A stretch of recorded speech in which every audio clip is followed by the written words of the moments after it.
Good morning.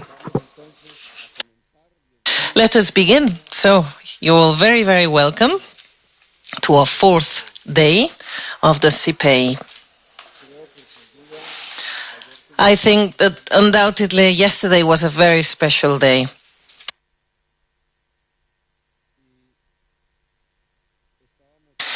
And we were thinking precisely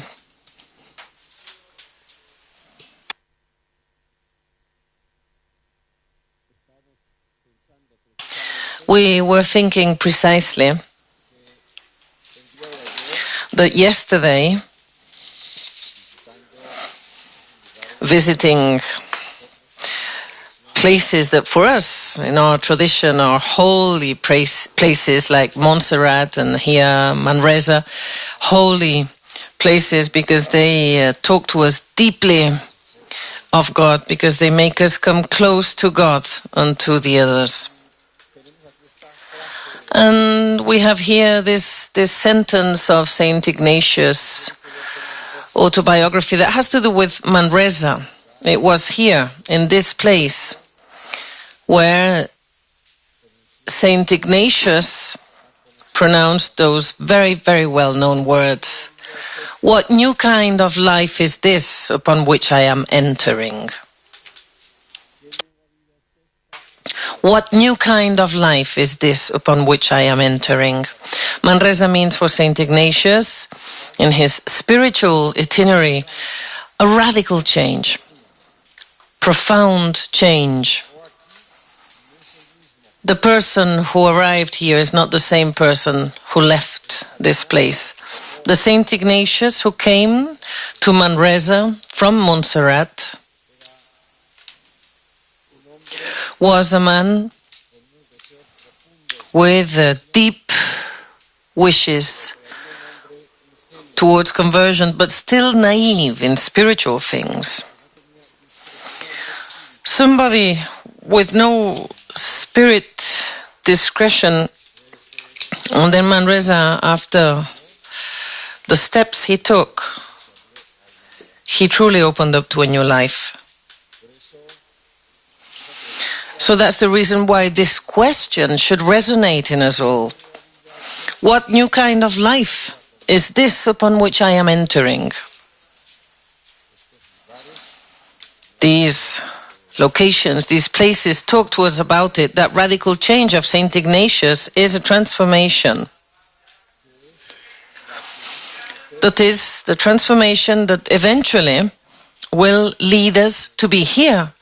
Because if that transformation hadn't happened within Saint Ignatius, we wouldn't have the Society of Jesus, and we ourselves would not be here today, discussing and talking about what the meaning is of Jesuit Ignatian education nowadays.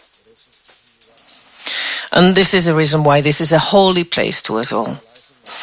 And then I hope indeed that this will talk to us deeply, intensely. And the second reflection I would like to put forward is that yesterday was a different type of day. But strictly speaking, it wasn't a break. Strictly speaking, it wasn't a day of rest. It was an important day in Sipei and an important day for our Ignatian education, because the deep dialogue with Ignatian spirituality that we're trying to carry out here on the basis of pedagogy and spirituality is not a dialogue that is only taking place at an intellectual plane, using ideas and talking of the spiritual exercises as though that were a text to dictate, but rather it means to drink deeply from our spiritual experience for our education to be completely full of that and for it to nourish from those deep roots. Dialogue, discussion, debate with the spiritual plane is much, much deeper than a mere academic dialogue. And it is not us ourselves from our tradition that go to the exercises as we would to an academic text that we quote, but rather as a text that opens up to us the experience of God that transforms us and makes us be different. So yesterday also was, or wanted to be, a day that would talk to us as educators, a day that would have an impact on our educational work. So I will invite you all here to have some minutes of silence to think about the feelings that were lived and experienced within us while we walked along Montserrat, when we celebrated the Eucharist with those monks who represent the same monks who welcomed Saint Ignatius, Benedictines, so different to us. And however, it is them who actually helped Saint Ignatius and helped to orient him. And then here in Manresa, when we relived and revisited many of those places that helped and had such an impact towards that radical change, that transformation of Saint Ignatius, what feelings come to us? Not ideas, beware, feelings. Let us remember in our tradition the importance for Saint Ignatius of feelings over ideas. Okay, so I'm not asking what are the ideas that come to us? No. What feelings awaken in the depth of our hearts or were triggered yesterday in our hearts when we visited Montserrat or we walked along Manresa?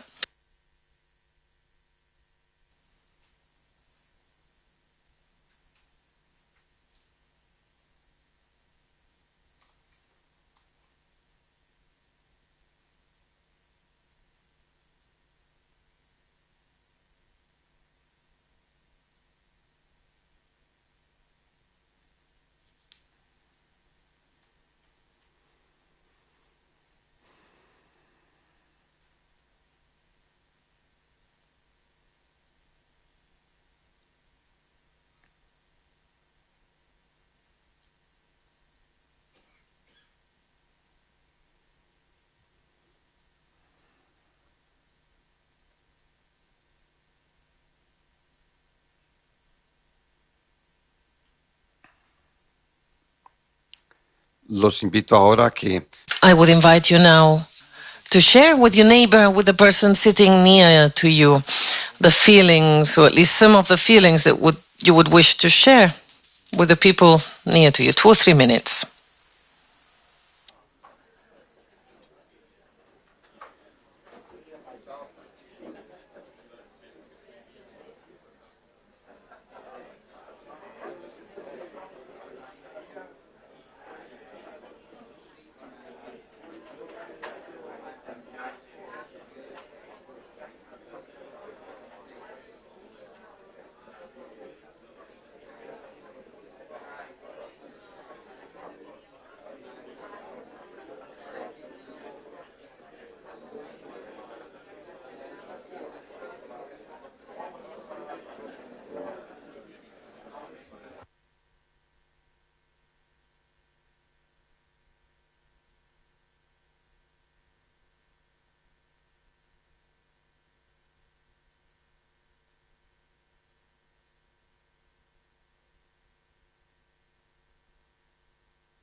Vamos entonces ahora...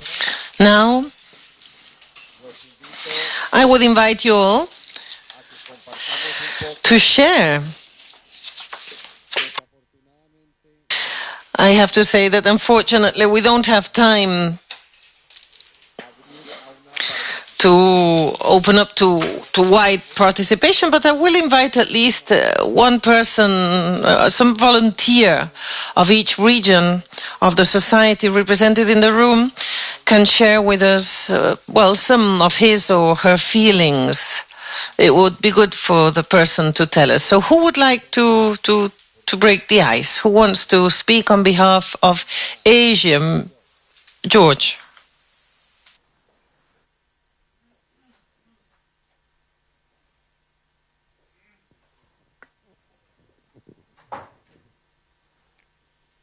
Good morning. For me, and I feel that for many others, it was history becoming a reality. We have read about this, we have tried to experience, we have tried to assimilate. But yesterday, when walking on the same land, the same path that Ignatius took, and to realize that I am someone who is trying to follow Ignatius and how inadequate I am in my following. So it was a really deeply spiritually uplifting experience that our novice masters, our tertiary instructors tried their best to help us to experience this. But I think it is a lifetime experience that I simply feel energized, spiritually uplifted, and maybe to some extent courageous enough to face the situation as well. Thank you. Thank you, George. Thank you, George. Please.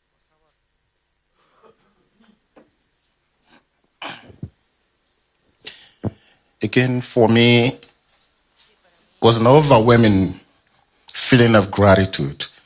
Gratitude in the sense that I've always desired to be in this place. And now I'm here.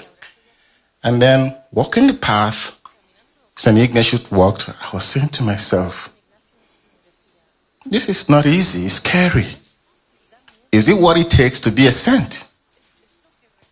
Because I was going up the hill, it was painful, it was not easy. I wasn't complaining, but I was thinking to myself, can I be a saint if this is what it takes? But at some point, I also began to realize, like you mentioned, the naivete of St. Ignatius. I think all his struggles, that was what was going on in my mind, was devoid of grace. But at some point, that came in. So I realized maybe I don't have to, suffer myself, go sleeping outside, under the cave, in order to be a saint. God has to do something. And so I left myself there, open. Do it the way you want. So I guess I'm still grateful that I'm here. I still feel I'm open to what God can use me to do. Thank you very much. Thank you. Muchas gracias. Alguien. Thank you very much. Somebody from Europe.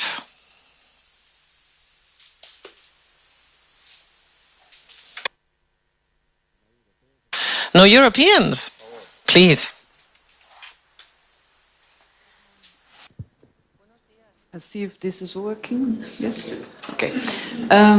Our guide took us to the other side of the river, to where the caves were, where they were supposed to be when Ignatius was there. And I was sitting there for some moments, and I was just being the spectator of the world, looking at the world go by, the cars in the valley, but no one was watching me. So it was just as if I was non-existing, and I imagined what it must have been like for Ignatius to be there with just God watching him and nobody else. And it was a very enriching experience. Thank you. Muchas gracias. Thank you. Somebody from Latin America.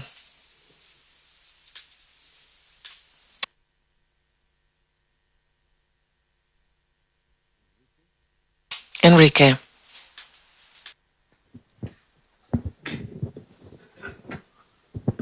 Buenos días. La experiencia que tuve ayer fue preguntarme continuamente qué nos diría San Ignacio a los jesuitas hoy en este contexto, en Montserrat, aquí en Manresa, preguntándonos qué debemos hacer, cómo debemos trabajar para la mayor gloria de Dios y cómo podemos hacer que todo eso que él tuvo como experiencia espiritual lo podamos nosotros llevar a la práctica en el quehacer cotidiano. Muchas gracias, Enrique. Alguien de Asia Pacífico.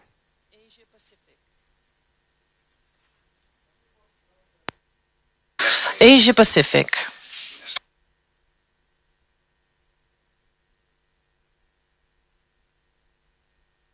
Somebody from Asia Pacific? Yeah, I'm being told there was a slight change in the channel. I'm sorry, it's the interpreter's fault. Asia Pacific. Please. Lovely. Things are working again. So, Asia Pacific. Asia Pacific. Chris? Thank you. Ever since coming down the mountains on Sunday night in the bus, I've been very aware of the Ignatian presence, of the presence of St. Ignatius with me, and thinking a great deal about a great Ignatian educator who died recently, Jim Skirl, from St. Ignatius High School in Cleveland, and who typified, I think, as a layman, typified the true spirit of Ignatius, a wonderful teacher and educator in every way. And I've just written something about him for a magazine back in Australia, typifying the sort of spirit that Peter McVerry's paper puts forward today. But with me, the last 3 or 4 days, Jim's been with me, but very much the presence of St. Ignatius himself. Muchas gracias. Thank you very much indeed, Chris. And finally, somebody from North America. Joseph Carver from North America, from the United States. The feeling is something that it is like it's something half remembered and half envisioned. It is as if the memory through the readings and praying with Ignatius, and yet being here, it's inviting not only that memory of prayer, but to envision something new. And aren't we all consoled by being in sacred places, whether those sacred places are next to rivers, next to the sea, on top of a mountain? It is like those sacred places draw us in deeper. Muchas gracias, Joseph. Thank you very much, Joseph. Well, I hope indeed that this experience of Manresa and Montserrat, as I say, we see as part of the seminar and part of the discussion, of the dialogue that we want to have between Ignatian pedagogy and Ignatian spirituality, not at a merely intellectual plane, but a deeply existential plane.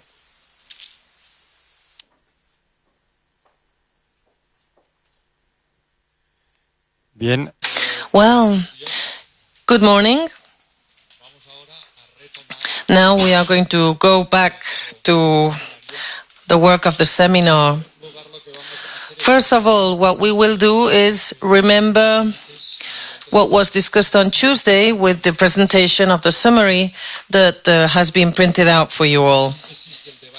So, a summary of the discussion on the competent person on Tuesday, November the 4th. First of all, we thought it would be a good idea to write down some of the sentences that were pronounced in the room and that are very inspiring. So we selected a few. One said, "We make very good documents, but we don't change our classrooms a lot at all." Another sentence, "Students get very bored in school, and very often persons that don't get bored are tamed. The main obstacle we have is fear. The main obstacle to change. A Copernican change in education." This is a sentence that was mentioned outside of this room in the streaming discussion sessions. Magis should be a window, not a mirror. Change is a way of life.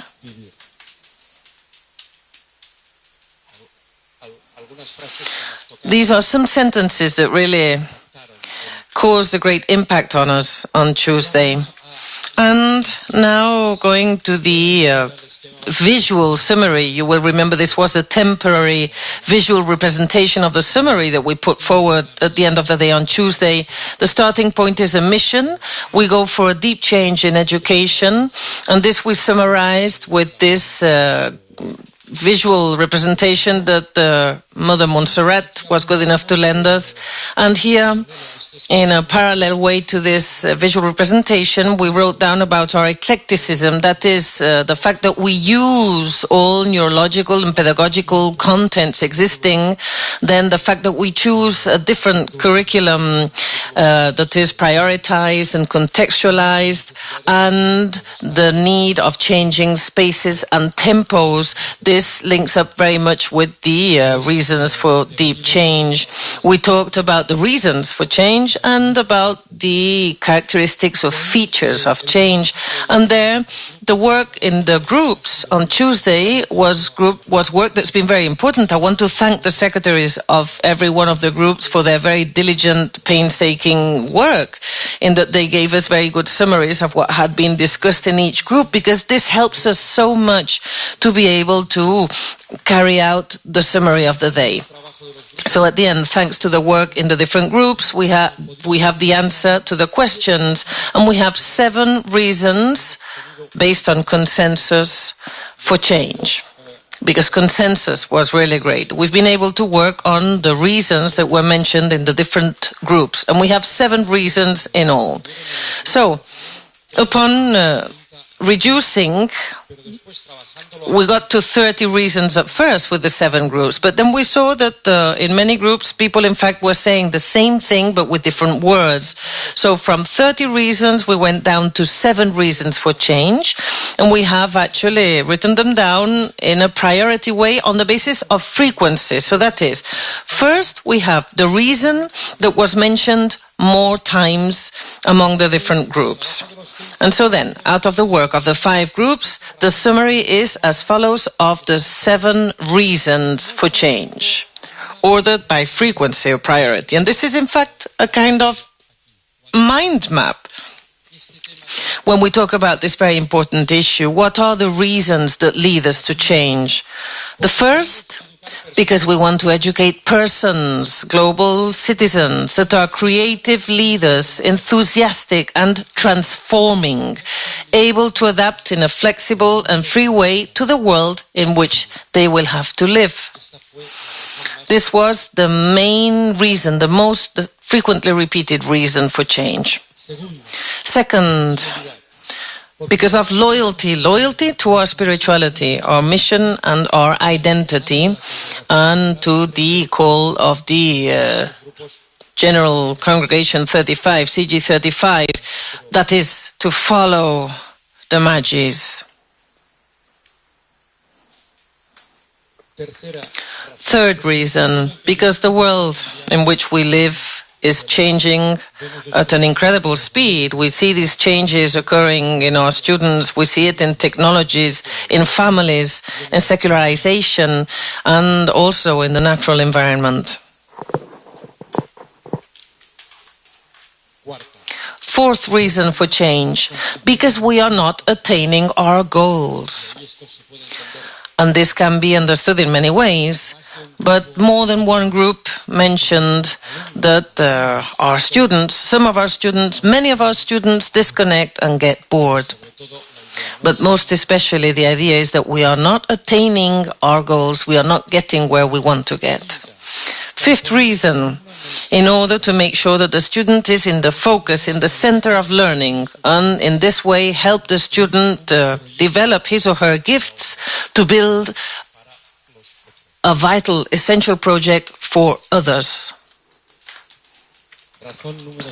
Reason number 6, because of our will to serve society and to be very much at the limits, at the borders of the problems and challenges of society. And 7th reason for change, in order to be more inclusive and better reflect the diversity of the society that we serve.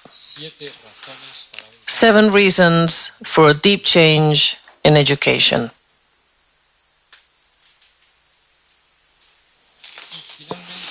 And finally, only one group was able to work on the second question, but we really thought the summary that this group contributed is interesting.